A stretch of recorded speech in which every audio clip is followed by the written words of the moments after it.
نعيدكم ومنها نخرجكم تارة أخرى.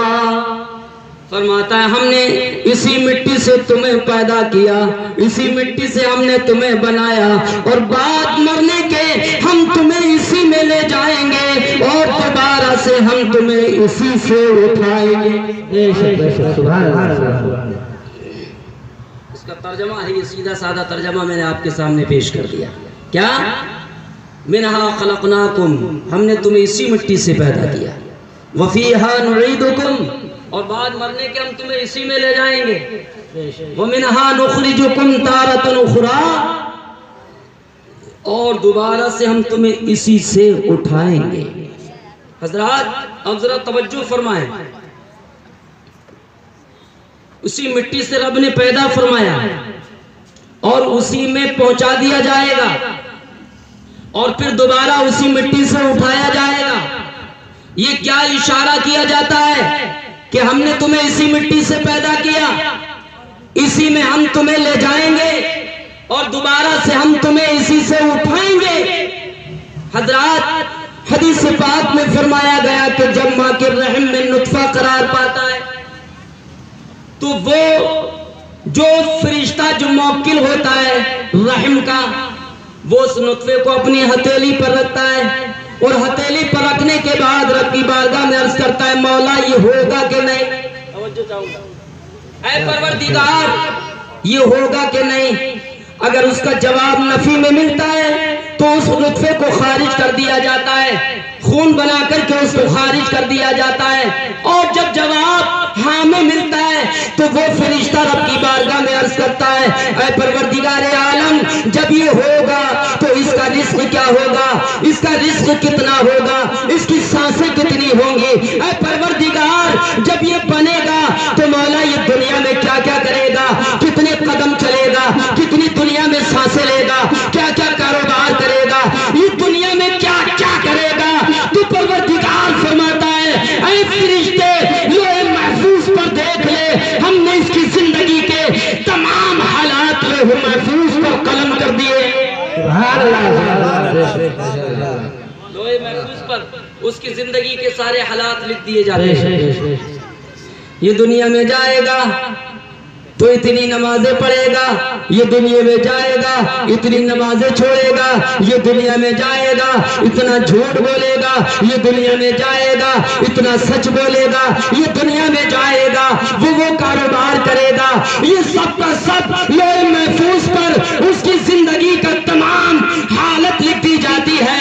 لیکن یہاں پر کوئی یہ نہ سمجھ لے کہ جب رب نے جیسا لکھ دیا ہے تو مجبوراً کرنا پڑے گا. آپ کی غلط فہمی کا ازالہ کر دوں, کسی کے ذہن میں یہ بات بھی آ سکتی ہے کہ جناب اب جیسا لکھ دیا ویسا تو کرنا ہی پڑے گا, جب بے نمازی لکھ دیا تھا تو اب نماز کہاں سے پڑھے, ہے نا, یہ ذہن میں بات آ سکتی ہے. ہاں تو اس کا ازالہ ضروری ہے, اس غلط فہمی کا ازالہ ضروری ہے. یاد رکھنا رب کے لکھنے سے مجبور نہیں ہے ہم, رب نے لکھ کر ہمیں مجبور نہیں کیا ہے, بلکہ یاد رکھنا ہم جو دنیا میں جا کر کرنے والے تھے اللہ نے اپنے علم سے اس کو لکھا ہے. اللہ اکبر, اس کے لکھنے سے کوئی بندہ یا بندی مجبور نہیں ہے, بلکہ ہم یہی کرنے والے تھے, رب نے اپنے علم سے وہی لکھ دیا. حضرات ہم نمازیں چھوڑنے والے تھے, رب نے وہی لکھ دیا. ہم روزہ چھوڑنے والے تھے, رب نے وہی لکھ دیا. ہم جھوٹ بولنے والے تھے, رب نے وہی لکھ دیا. ہم زکوٰۃ ادا نہ کرنے والے تھے, رب نے وہی لکھ دیا. سبحان اللہ, ہم اپنے مالوں کی زکوٰۃ ادا کرنے والے تھے, رب نے وہی لکھ دیا. ہم نمازیں ادا کرنے والے تھے, رب نے وہی لکھ دیا. بڑے خوش قسمت ہیں وہ لوگ کہ جن کی تقدیر میں 5 وقت کی نمازیں لکھی ہیں, رمضان کے 30 روزے لکھے ہیں. سبحان اللہ بولو. بڑے قسمت والے ہیں وہ لوگ کہ جن کی قسمت میں پروردگار عالم نے بھلائی اور اچھائی لکھی ہے. سبحان اللہ, بڑے خوش قسمت ہیں وہ لوگ. تو رب کریم کیا فرماتا ہے, منہا خلقناکم وفیہا نعیدکم ومنہا نخرجکم تارۃ اخری. ہم نے تمہیں اسی مٹی سے بنایا اور بعد مرنے کے ہم تمہیں اسی میں لے جائیں گے، دوبارہ سے ہم تمہیں اسی سے اٹھائیں گے۔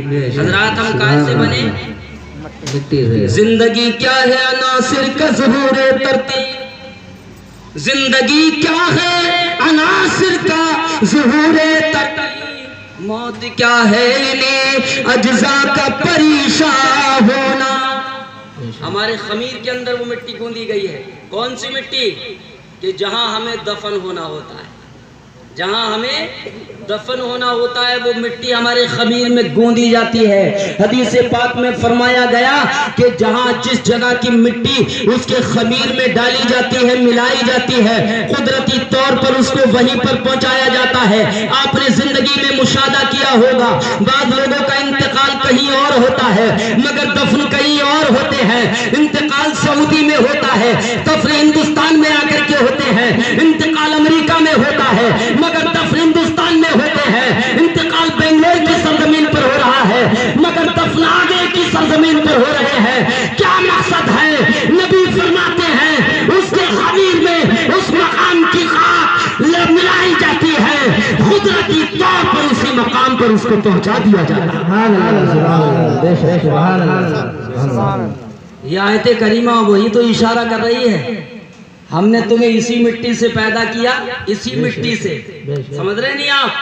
جب ہم مٹی دیتے ہیں قبر پر جا کر تو یہی تو پڑھتے ہیں، تو رب فرماتا ہے ہم نے تمہیں اسی مٹی سے پیدا کیا اور بعد مرنے کے ہم تمہیں اسی میں لے جائیں گے اور دوبارہ سے ہم تمہیں اسی سے اٹھائیں گے۔ حضرات ہم مٹی سے بنائے گئے ہیں، اور مٹی کیا ہوتی ہے بتائیے ایمانداری سے؟ تکبر کرنے کی چیز ہوتی ہے یا عاجزی کے لیے ہوتی ہے؟ مٹی سر پہ رہتی ہے پیروں کے نیچے رہتی ہے؟ بولیے آپ، کہاں رہتی ہے؟ پیروں کے نیچے رہتی ہے نا۔ تو اس سے یہ بھی ہمیں سبق ملتا ہے کہ ہمارے اندر تکبر نہیں ہونا چاہیے، ہمارے اندر گھمنڈ نہیں ہونا چاہیے، ہمارے اندر فخر نہیں ہونا چاہیے، ہمارے اندر کوئی بھی کسی طرح کا دنیاوی نشہ نہیں ہونا چاہیے۔ اس لیے کہ مٹی یہ پیغام دیتی ہے، اے بندے تیرے اندر عاجزی ہو، تیرے اندر انکساری ہو، تو متواضع ہو، تیرے اندر تواضع ہو۔ مٹی یہ تمہیں پیغام دیتی ہے۔ اب جو پیغام کو نہیں اپناتے، جن کے اندر تکبر ہوتا ہے، جن کے اندر گھمنڈ ہوتا ہے، جن کے اندر غرور ہوتا ہے، وہ یاد رکھنا یہی تکبر تھا، یہی غرور تھا، یہی گھمنڈ تھا جس نے جنت سے باہر کرا دیا، جنت سے باہر لایا تھا۔ اسی تکبر اور غرور کی وجہ سے شیطان جنت سے باہر ہوا تھا۔ اس نے تکبر ہی تو کیا تھا، اس نے غرور ہی تو کیا تھا، اس نے گھمنڈ ہی تو کیا تھا۔ میں کیوں آدم کو سجدہ کروں، میں تو اعلیٰ ہوں آدم سے۔ اس نے تکبر کیا اور جیسے ہی متکبر ہوا اعلان ہو گیا جنت متکبر کے رہنے کی جگہ نہیں ہے، متکبر کے رہنے کی جگہ نہیں ہے۔ جس کے اندر تکبر پیدا ہو جاتا ہے حضرات وہ جنت میں نہیں رہا کرتا۔ یہ پیغام دے دیا ہے عزیزان ملت اسلامیہ، یہ عظیم پیغام ہے۔ اگر کسی کے اندر تکبر پایا گیا، کسی کے اندر گھمنڈ پایا گیا، کسی کے اندر غرور پایا گیا تو یاد رکھنا جنت کی خوشبو بھی اسے سونگنے نہیں ملے گی۔ جنت کی خوشبو سونگنے نہیں ملے گی۔ آج لوگ بڑا سینہ تان کے چلتے